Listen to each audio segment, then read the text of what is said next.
안녕하십니까. 닥터 비트맨입니다. 네, 이런 기사가 나왔습니다. 노벨 경제학상 수상자 조셉 스티글리츠가 암호화폐는 사회의 위협이 되고 있고 폐쇄되어야 한다고 믿고 있다고 하네요. 네, 스티글리츠는 이번 주 CNBC와의 인터뷰에서 더 많은 수준의 전자결제를 시행하는 것 자체는 지지를 하는데 암호화폐가 죄송합니다. 네, 암호화폐가 해결책이라고 생각하지는 않는다고 언급을 했다고 합니다. 네, 그러면서 암호화폐를 꼭 폐쇄해야 한다고 하는데 디지털 결제 시스템의 가치는 알고 있고 정부의 전자 사용도 지원한다고 합니다. 전자 결제 메커니즘으로 이전하는 것 자체는 너무나 좋은데 그리고 효율성도 높다고 이렇게 언급을 계속하고 있네요. 그러면서 본인은 우리가 실제로 더 잘 규제되는 경제를 전자결제 메커니즘으로 가질 수 있다 언급을 하는데요. 만약 우리가 실시간으로 사람들이 어떤 돈을 쓰고 있는지 알고 있다면 연방준비제도 이사회인 FRB가 실제로 훨씬 더 효율적인 방식으로 금리를 정할 수 있을 것이다.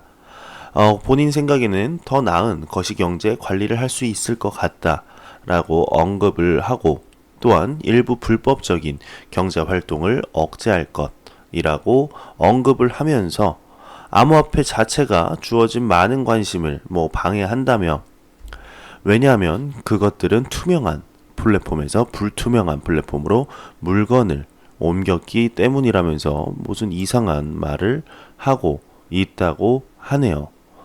네, 그러면서 암호화폐 대신 이제 미국 달러의 지속적인 사용을 옹호하고 있다고 하는데 말이 앞뒤가 안 맞죠? 네, 디지털 화폐, 디지털 전자결제를 계속해서 하는 것은 좋다고 하는데 암호화폐는 막고 있고요. 그러면서 달러는 또 지속적으로 사용을 해야 한다. 네, 제가 이해를 잘 못하는 걸까요? 네, 그러면서 워렌 버핏도 도박 장치라고 불렀다며 이렇게 같은 생각을 공유한다라고 짧은 기사가 마무리되었습니다. 네, 지금 이제 블록체인과 암호화폐는 더 이상 막을 수가 없는 시대의 흐름입니다. 네, 여러분들도 눈으로 보시다시피 암호화폐를 전 세계적으로 제도권 안으로 들이려는 노력을 하는 이유가 뭘까요? 국가가 바보라서 그러는 걸까요? 그리고 기관 투자자들이 계속해서 일단 삼성 측만 봐도 왜 본인의 핸드폰에 이런 쓸데없는 암호화폐 지갑을 미리 탑재해서 선점하려고 노력을 할까요? 자체 삼성코인은 왜 만들려고 하는 걸까요? 애플의 스마트워치에서 왜 비트코인 지갑을 탑재를 할까요? 결제도 지원하려고 한다는데 왜 그럴까요? 페이스북 코인은 페이스북 바보인가요? 네, 아니죠. 페이스북이 이번에 블록체인 좀 이따가 나올 건데요. 블록체인 광고를 차단했다는 그걸 철회했다고 합니다. 왜 광고를 다시 허용을 할까요? 왜 FB코인을 만들려고 할까요?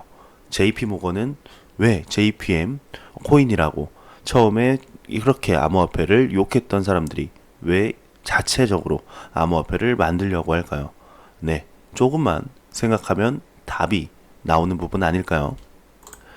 네, 금융안전위가 작년 암호화폐 스캠 문의가 14,000%, 네, 저는 제 눈을 의심했습니다. 네, 14,000% 증가했다고 하는데요. 프랑스 내 암호화폐 관련 스캠 사례가 크게 증가했다고 합니다. 7일 코인텔레그래프 보도에 따르게 되면 금융안전위원회 AMF는 최근 발표한 연간 보고서에서 작년 한 해 암호화폐 사기 문의가 2016년 대비 14,000% 증가했다고 발표했다고 합니다. 네, 프랑스 주식시장을 감독하는 금융안전위원회는 보고서를 통해서 2016년 18건이었던 암호화폐 온라인 스캠 문의가 작년 2,625건에 달했다고 밝혔다고 하네요. 네, 보고서에 따르게 되면 외환, 바이너리 옵션 사기는 점차 줄어들고 있는데 관련 문의는 2016년 3,768건, 작년 968건으로 확연하게 줄은 모습을 볼 수가 있죠. 네, 금융안전위원회는 지난해 3월부터 암호화폐 관련 불량 업체를 공개하면서 투자자의 주의를 촉구하고 있습니다. 현재 블랙리스트에 오른 기업은 118개라고 하는데요. 네, 지난달에는 암호화폐 거래, 외환 투자 교육 및 소프트웨어를 제공하는 쿠베라를 블랙리스트에 추가를 했는데 기업은 젊은 층을 대상으로 투기 상품을 홍보하고 신규 회원을 모집할 경우 보상에서 투자자를 유인했다면서 기사가 마무리되고 있습니다. 네, 엊그제 제가 올린 영상에서도 언급했듯이 100만 원만 주면은 1년 뒤면 2억을 만들어 주겠다. 네, 이런 기사를 말씀을 드렸었는데 이걸 보시는 구독자분들, 시청자분들도 항상 암호화폐 스캠에 이런 단기적인 수익에 목이 매다 보면은 이런 사기에 쉽게 걸려들 수 있습니다. 네, 남의 일이라고만 생각하지 마시고요. 정말 본인이 조심하셔서 이런 사기에 절대로 걸리지 않겠다라는 마음가짐으로 철저히 무장하시길 바랍니다. 네, 아까 언급했듯이 페이스북이 블록체인 광고 차단을 철회했다고 합니다. 네, 페이스북이 블록체인 관련 광고를 전면 차단 조치를 내린 지 약 1년 만에 조치를 철회한 것으로 나타났다고 하네요. 네, IT 미디어 테크 크런치가 보도를 했는데 이와 관련해 해당 미디어는 사전 등록 없이 블록체인 기술, 산업 뉴스, 이벤트 등 광고를 전할 수 있게 됐다고 설명했다고 합니다. 네, 왜 페이스북이 이렇게 암호화폐 시장, 이렇게 그 노벨 경제학자가 얘기한 암호화폐, 쓸데없는 암호화폐를 왜 계속 대기업들은 쓰려고 하고 이런 광고 차단 철회 조치를 발표했을까요? 네, 참 의아하죠. 네, 그분들이 봤을 땐 이해가 안 될 겁니다. 네, 크레이그 라이트 부인이 이번에는 크 박사가 아닙니다. 크 박사 부인이 선물골에서 UFX를 기소했다고 합니다. 네, 크레이그 라이트 엔체인 수석 개발자의 부인인 라모나 앙이 이름이 귀엽네요. 라모나 앙이 최근 키프로스 선물 거래소 UFX를 기소했다고 암호화폐 전문 미디어 CCN이 보도했다고 합니다. 네, 해당 거래소가 지난 2017년 8월 무단으로 그의 계정을 차단하고 비트코인 선물에 투자했던 자금을 회수하는 것을 거절했다는 혐의라고 하는데요. 이와 관련해 UFX는 계정 차단은 서비스 조항에 근거한 조치였기 때문에 영국 법원은 관할 건이 없다라고 언급했다면서 한편 앤드류 베이커 판사는 UFX의 주장과 다르게 사건 진행을 승인했다면서 기사가 마무리되고 있습니다. 네, 크레이그 라이트가 조용하니까 크레이그 라이트 부인인 라모나 앙이 이름 이거 약간 중독성 있는 것 같습니다.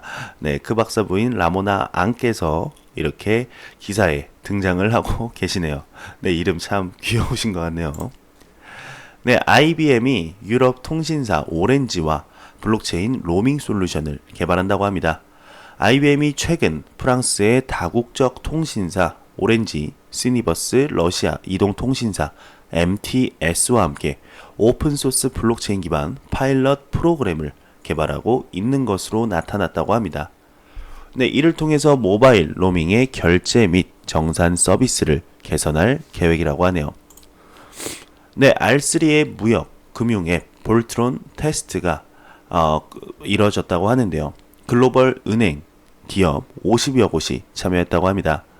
암호화폐 전문 미디어 코인데스크에 따르게 되면 글로벌 블록체인 컨소시엄 R3가 코르다 플랫폼을 통해 개발한 무역, 금융 어플리케이션 볼트론 테스트에 네덜란드 은행, ABN 암로 은행, 스탠다드 차타드 은행, ING 등 글로벌 은행 기업들 50여 곳이 참여했다고 합니다.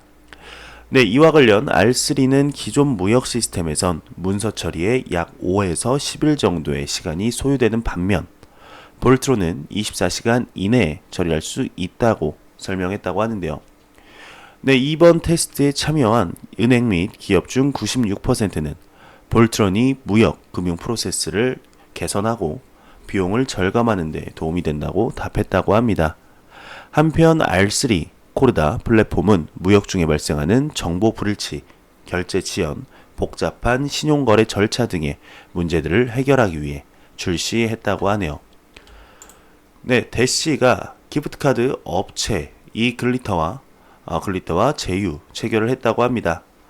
온라인 투자 미디어 인베스터 아이디어스에 따르게 되면 대시가 온라인 기프트카드 업체 글리터와 파트너십을 체결, 웹사이트에서 대시를 통해 기프트카드를 구매, 선물할 수 있다고 발표했다고 하네요.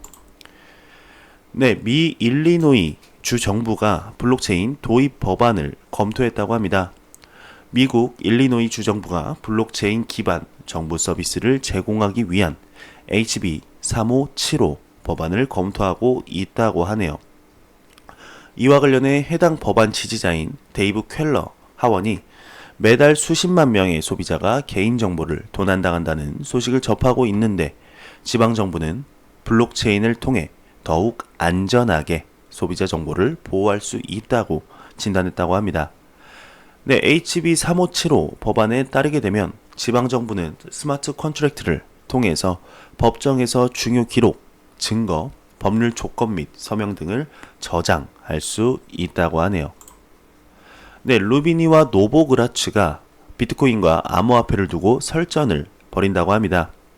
네, CNBC의 보도에 따르게 되면 8일 라스베이거스에서 열린 솔트 컨퍼런스에서 대표적인 비트코인 회의론자 닥터 둠과 누리엘 루비니와 유명 헤지펀드 전문가이자 현재 암호화폐 펀드 갤럭시 디지털의 CEO인 마이크 노보그라츠가 비트코인과 암호화폐에 대한 견해를 나눴다고 합니다. 네, 닥터 둠은 비트코인은 암호화폐로 볼 수 없고 암호화폐라는 용어는 완전히 잘못된 명칭이라고 언급했는데요. 네, 화폐가 되기 위해서는 회계 단위 및 가치가 있고 확장 가능한 결제 수단이 수반되어야 한다면서 비트코인은 1초에 7건의 거래만 가능하기 때문에 효율적으로 규모를 조정할 수 없는 반면 신용카드는 크레딧 카드는 수천 건의 거래를 동시에 처리할 수 있다. 그러면서 또한 비트코인은 안정적인 가치를 저장하기에는 그 가격 변동성이 너무 크고 사기 행각으로부터 노출되어 있다며 여태껏 이런 조작은 처음 본다고 비판했다고 합니다. 네, 한편 마이크 노보그라츠는 2018년 베어마켓 이후 비트코인 시세가 회복되고 있고 현재 비트코인이 광범위하게 수용되고 있으며 많은 관심을 받고 있다고 하네요. 네, 또한 전 세계 사람들이 비트코인을 가치 저장하기 위한 합법적인 수단으로 여기고 있고요. 현재 피델리티와 페이스북처럼 다양한 기업들이 암호화폐 사용을 고려하고 있다고 하면서 비트코인 그 자체가 암호화폐라고 언급했다고 합니다. 향후 매우 건전한 미래를 만들어갈 것으로 생각하며 비트코인 시세가 지속적으로 상승할 것이다 라면서 이렇게 기사가 마무리되고 있습니다. 네, 닥터둠, 누리엘 루비니와 여기 있는 노보그라츠 형님, 계속해서 설전을 벌이고 있는데요. 네, 저는 당연히 이걸 보시는 시청자분들, 구독자분들은 노보그라츠를 옹호를 합니다. 저도 그렇고요. 닥터 둠 같은 경우는 비트코인이 엑셀 파일과 다를 바가 없다라고 분명히 언급한 분인데 본인이 비트코인을 샀다라는 기사가 나왔었습니다. 한 달 전인가요? 2달 전쯤인가요? 그래서 왜 샀냐? 그렇게 비트코인을 욕을 했으면서 그렇게 쓸데없는 비트코인을 왜 샀냐라는 질문에 대답이 가관입니다. 네, 이제 살 시기가 온 것 같아서 샀답니다. 떨어질 대로 떨어진 것 같다라서 샀다고 하는데요. 그런 사람이 지금 가격 변동성이 매우 크고 안정적인 가치를 저장하기에는 가격 변동성이 너무 크다라고 이렇게 얘기를 하는 것 자체가 약간 어불성설이 아닐까 하는 생각이 듭니다. 네, 제가 준비해온 소식은 여기까지입니다. 영상이 도움이 되셨다면 구독과 좋아요 그리고 광고 한 편만 처음부터 끝까지 시청해 주시기 바랍니다. 이 채널은 오직 광고 수익으로 운영이 되게 됩니다. 네, 항상 영상 시청해 주시는 시청자분들, 구독자분들 너무너무 감사합니다. 암호화폐 정보는 제가 모으겠습니다. 여러분들은 라디오 듣듯이 편안히 시청해 주시기 바랍니다. 네, 항상 노력하는 유튜버 닥터 비트맨이 되겠습니다. 저는 다음 영상으로 찾아뵙도록 하겠습니다. 감사합니다.